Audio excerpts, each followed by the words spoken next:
आस्था channel के माध्यम से जितने लोग कथा सुन रहे हैं, फेसबुक यूट्यूब पर जितने कथा सुन रहे हैं और कुबेरेश्वर धाम में जितने कथा सुन रहे हैं, आप में से कितने लोग हैं जो पूर्णिमा का व्रत करते हैं? जो माताएं करती हो जरा हाथ उठाइए। पूर्णिमा का व्रत जो करती है, करते हो ना आप लोग? रखिए हाथ। अब पूर्णिमा के व्रत में आपने कई बार किताब पढ़ी होगी पूर्णिमा की, या आपने व्रत किया होगा, या पूर्णिमा का व्रत आप धारण करे होगे, तो उसमें पूजन कौन से भगवान की होती है? पूर्णिमा के व्रत में किस भगवान की पूजन होती है? तो कहा पूर्णिमा के व्रत में केले के खंभ लगाकर पूर्णिमा का जो अध्यापन होता है, पूर्णिमा की जो पूजन होती है, उस पूजन में शंकर और पार्वती की पूजन की जाती है, शिव और नारायण की पूजन करी जाती है, शंकर और पार्वती का स्मरण किया जाता है। किसकी पूजन होती है? शिव पार्वती।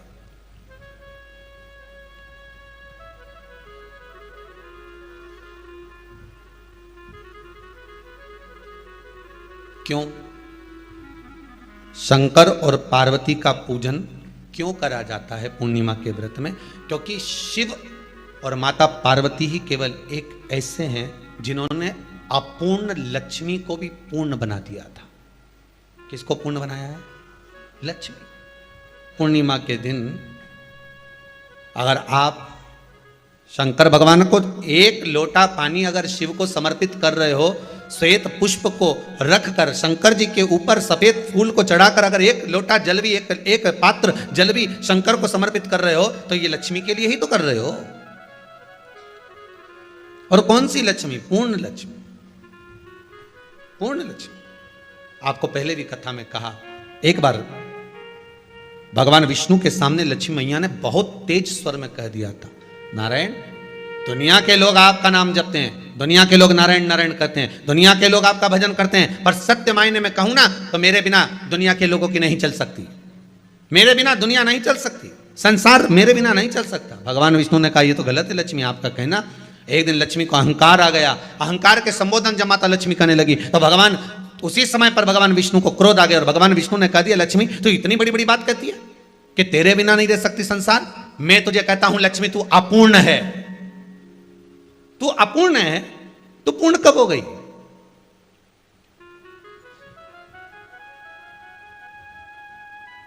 तेरी पूर्णता कहां हो गई? लक्ष्मी की आंख से आंसू बहने लगे। आज आपने मुझे अपूर्ण कहा है, आपको मालूम है आप मुझे अपूर्ण कह रहे हो? आपको यह ज्ञात हो रहा है आप मुझे अपूर्ण कह रहे हो? भगवान कहते हैं, हाँ लक्ष्मी मैंने तुझे अपूर्ण कहा है। अपूर्णता का मतलब आप जानते हो ना? भगवान कहते हैं, लक्ष्मी मैं सब जानता हूं। लक्ष्मी रोती हुई माता सरस्वती के पास पहुंच गई। सरस्वती ने पूछा, क्या बात है लक्ष्मी, क्यों रो रही हो? लक्ष्मी जी ने कहा, क्या बताऊं सखी, मेरे पति ने आज मुझे अपूर्ण कह दिया है। तो क्यों रो रही है तू? अपूर्ण अगर कह दिया, पति ने ही तो कहा है ना, तो क्यों रोना? चल मेरे साथ में। और सरस्वती मैया माता लक्ष्मी को लेकर सीधे पहुंच गई माता पार्वती के यहां। माता पार्वती के यहां जब पहुंची है, माता पार्वती जी ने लक्ष्मी जी को देखा और सरस्वती को देखा तो पूछा कि बात क्या है, क्या हो गया ऐसा, क्या हुआ, क्या है ऐसा जो तुम दोनों आज मेरे पास में आई हो? क्या हुआ?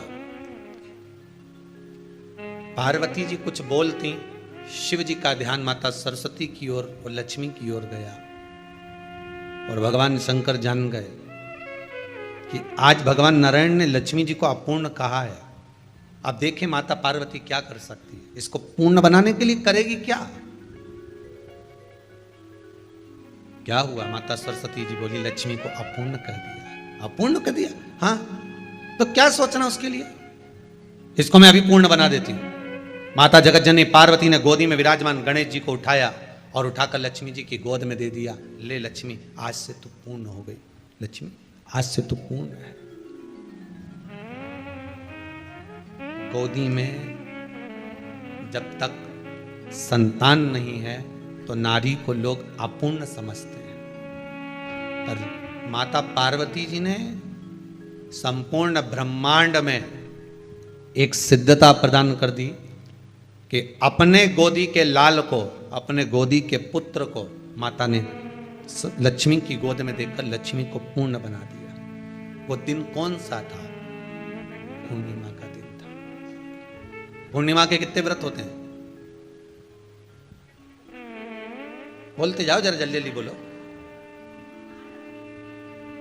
पूर्णिमा के नारियों को, स्त्रियों को अखंड सौभाग्य के लिए, जो नारी वैधव्य नहीं होना चाहती है उस नारी को पूर्णिमा के कितने व्रत करना चाहिए? जिस नारी के यहाँ संतान नहीं हो, औलाद नहीं हो, उसको पूर्णिमा के कितने व्रत करना चाहिए? जिस नारी का पुत्र, पति बहुत बीमारी से ग्रसित हो, लग रहा हो कि ये मेरा बेटा बहुत बड़ी बीमारी में घिरा हुआ है, तो नारी को कितने व्रत करना चाहिए? स्वयं भगवान कृष्ण ने माता यशोदा को द्वापर में भी बताया है कि पूर्णिमा के 32 व्रत होते हैं। कितने व्रत होते हैं? 32।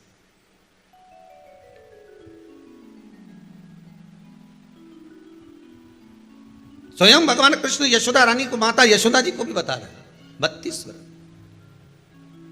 अब आपको किसी ने बता दिया होगा कि 8 कर लो, 7 कर लो, 6 कर लो, 12 कर लो, इसलिए आपने बोला कि 12 कर लीजिए, 32 कर लीजिए। अरे यहां तो द्वापर की कथा भी कहती है। यशोदा जी ने एक बार भगवान कृष्ण को रोक कर कह दिया, ए कन्हैया रुको। कन्हैया बोले, बोलो मां क्या बात है? कन्हैया जरा रुकिए, इधर आओ जरा। भगवान कृष्ण आए। हाँ मां बोलिए। किस जगह का प्रसंग है ये? जिस समय पर राधा रानी कुरुक्षेत्र में नंद बाबा और यशोदा जी को लेकर कुरुक्षेत्र के कुंड में, ब्रह्म सरोवर में स्नान कराने के लिए लेकर जाती है, ग्रहण का समय पर। और जब भगवान कृष्ण उस कुरुक्षेत्र के उस सरोवर में स्नान करने आते हैं, तब यशोदा जी ने अपने लाला से प्रश्न किया है, पूछा है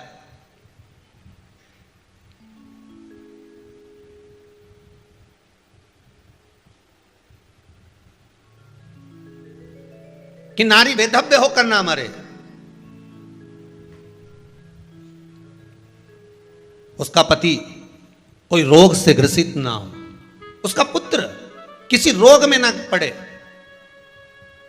अरे भाई कितना सुंदर संवाद लिखा है। अगर किसी माता का पुत्र मान लो किसी नशे में डूबा हुआ है, कोई नशा कर रहा है और गलत नशा है, आपको लग रहा है कि ये नशे में डूबा हुआ है, आपको लग रहा है कि ये गलत जगह पर डूब गया है, आपको लग रहा है कि मदिरापान में, मांसाहार में या अधिक गांजा आदि का जो भी नशे होते हैं, जितने भी नशे, उसमें डूब चुका है। और माँ उसको समझा रही है, तू नशे में मत डूब, तू इस काम को मत कर, तू ये गलत कर्म मत कर।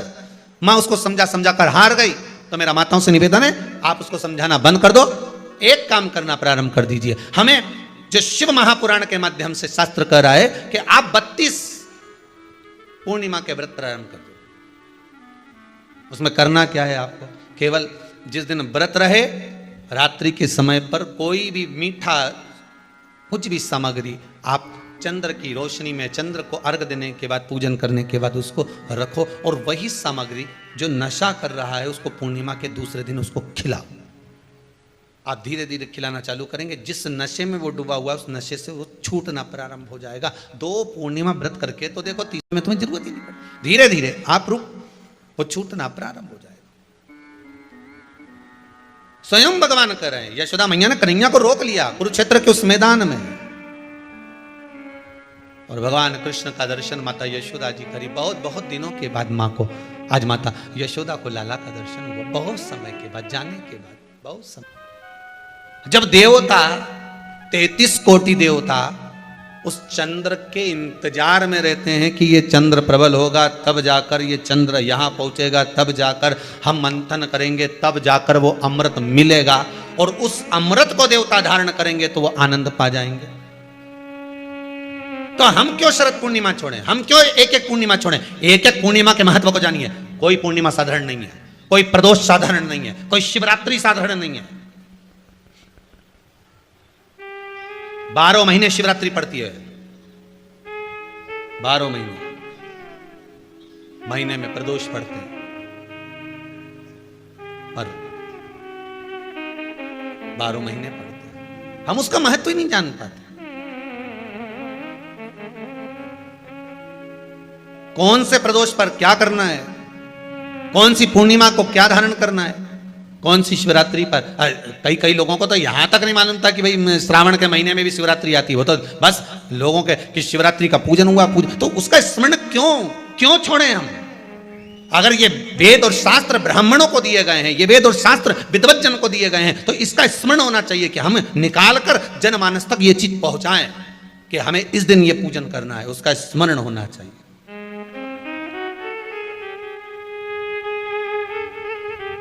और वो सुख देने वाला। भगवान कृष्ण से यशोदा जी ने पूछा तो भगवान कृष्ण ने कहा, मां, पूर्णिमा का व्रत अगर नारी 32 पूर्णिमा धारण कर लेती है तो वो नारी वेधव्य होकर नहीं जाती। पर आप लोग व्रत जो करते हो ना, जो भी व्रत आप लोग उठाते हो, सोमवार का व्रत जैसे किसी माता जी ने उठा लिया और वो उठाने के बाद, हम तो शादी नहीं हुई थी ना जब भी सोमवार व्रत करते थे, अब शादी हो गई अभी भी हम सोमवार का व्रत कर रहे हैं, करे जा रहे हैं, पर उसका कोई उद्यापन नहीं करा, कोई संकल्प नहीं लिया गया कि मैं 5 करूंगी कि 16 करूंगी कि 25 करूंगी कि 31 करूंगी कि 21 करूंगी।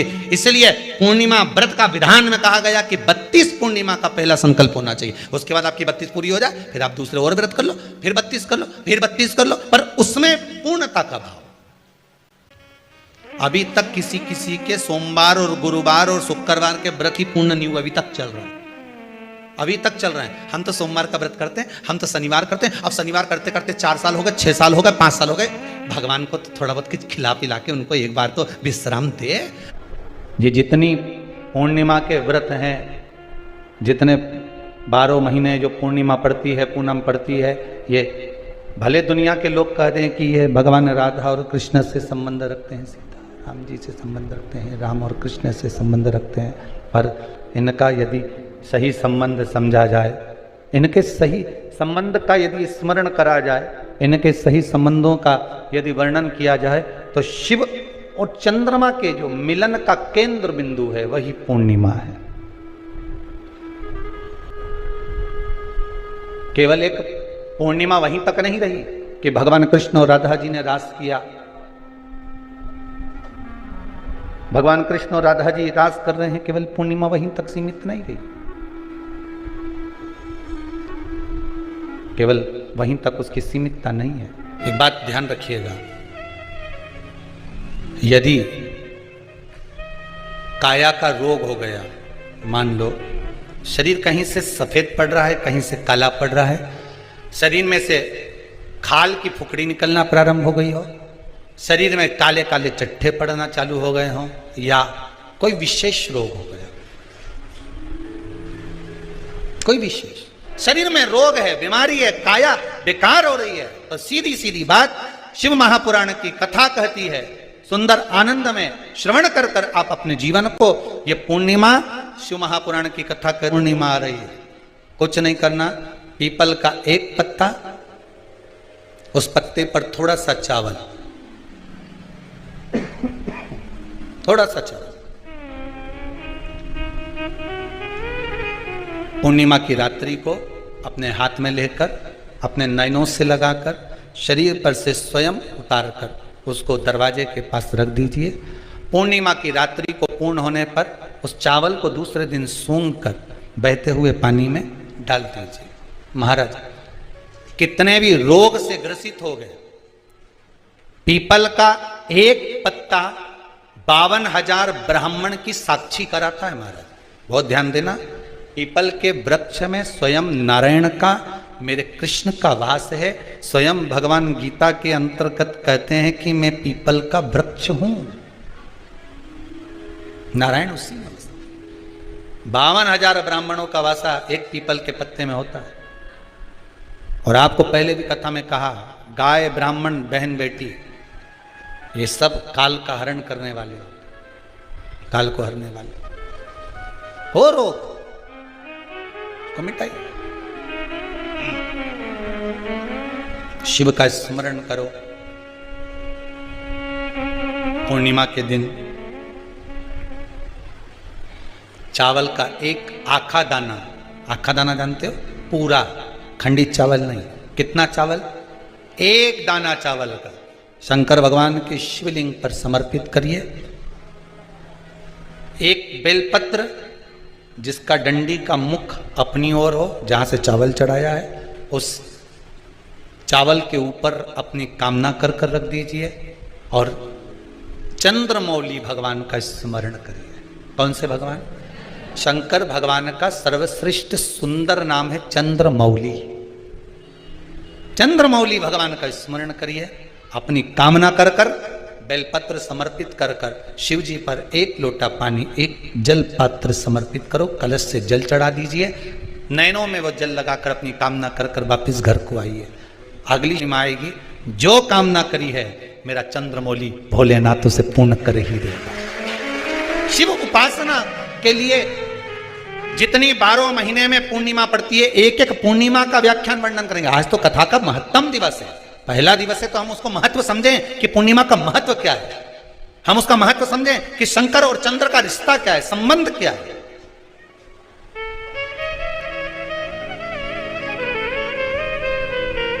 भगवान ने जितनी पूर्णिमा बनाई है, जितने नक्षत्र बनाए, जितनी घड़ी बनाई, जितना पल बनाया, जितना समय बनाया, ये शंकर भगवान ने जो बनाया ये गलत नहीं बनाया, श्रेष्ठता के लिए बनाया, जग के उद्धार के लिए, संसार के उद्धार के लिए बनाया। अब उसका प्रयोग आप करें ना करें या आपके ऊपर है, आप उसका प्रयोग कर रहे हैं ना कर रहे हैं आपके ऊपर, पर जो बनाया है मेरे भगवान